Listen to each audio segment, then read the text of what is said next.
Hi guys, welcome to the channel. In today's video, I'm going to show you how you can create sitemap for Blogger. So the first step you simply need to do is to open your Blogger website. So once it is open, you simply need to click on settings, scroll down. So here you can see crawlers and indexing. You simply need to click on view blog, and here you need to first step you simply need to turn off this robots.txt. Go here slash enter robots.txt, hit enter, and here you can see that your sitemap is created.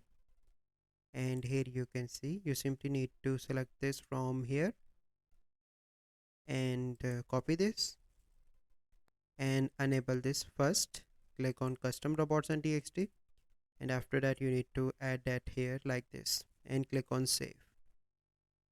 So this is the process by which you can create sitemap for Blogger.